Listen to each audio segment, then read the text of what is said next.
waxaana gacmaha u fureenaa walaalaheena ee Somaliland in ay ku daydaan aabayaashood ee dhaliyay gobonimada aabayaashood midnimada keenay sidii lagu waaray waagi walaaloo dhan waa ka weecdaa walaaloo dhan walaalayaal shantu hay saacado guddida ama komishanka dhab u heshiisiinta iyo wada hadallada dawladda federaalka Soomaaliya iyo Somaliland guddidaasi in ay shaqadeeda qabsato gogolna la dhigo beesha caalamka iyo cid kasta oo la danaynayo iyo madal kasta oo dhexdhexaad ah oo ay walaalaheen ku qancayaan kuna niyadsan yihiin la isugu tago xalayna lama abuurin shacbigu weyse xogogaali xidigaha lixda ah waa ogyiin xawaladuna war yaa loo xayeysiinaya xamar suwaati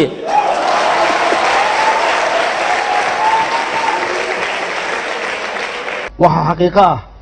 ummaddu hadday kala qaybsan tahay oo ay noqoto qayb naga maqan Soomaalida waqooyi ama Somaliland qayb naga maqan ay noqoto waa wax ka maqan xaliimkan ku dhaartay xaliimka bar halkan maanta bari eeg xaliimkan ku dhaartay iyo alle xaakimka ahaaye iska daa xiriir ugu dara iyo xuluf wadaagooda hadalkan xaqoodii u gartaaban ka xumadoobaan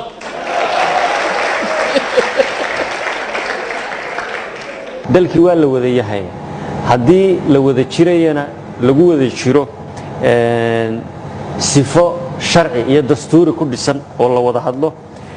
qofka aragtida qabaana uu ogolaado qofka aragtida ka soo horjeeda qaba ee ka duwan in uu dood furo oo xiwaar furo oo yiraahdo walaalayaalow hadduu taagan yahay tani in dhiqi mayso kumana sii socon karno 30 sanaan marayna maxaa xal ah dadka inay xusuustii aqligu haaxiyo dhimatay oo xiskii wax kala soo cijira umka ka xumaaday waxba yay ragii xeerin iyo xoolihii lumay dadkan xaafadii wada burburay oo wali la hayn taabin guryo aan xaqiisa la dadin halay ka soo toosay ee saaka xamar dooniya muxuu ku xiisay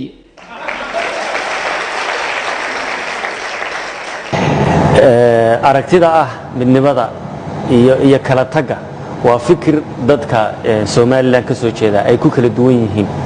laakiin fikirkaasi oo 30 sanadood soo ugu dambeeyayba ku dhawaad ilaa 19 laga bilaabo aragti dadna qabaan dadka qaarkiina ay qabaan haddii si adeeli weydo maxaa si kala ayuu abwaankii lahaa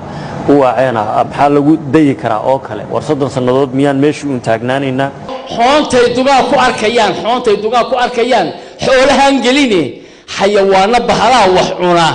lama xaroodaane 30 sano xabaal duul ku jiray meel xabsiya jeela waadiga xuruubay ilaahay ku xamdi mooyaane maxaashiish cabba kuwa halkii dib ugu xiisooday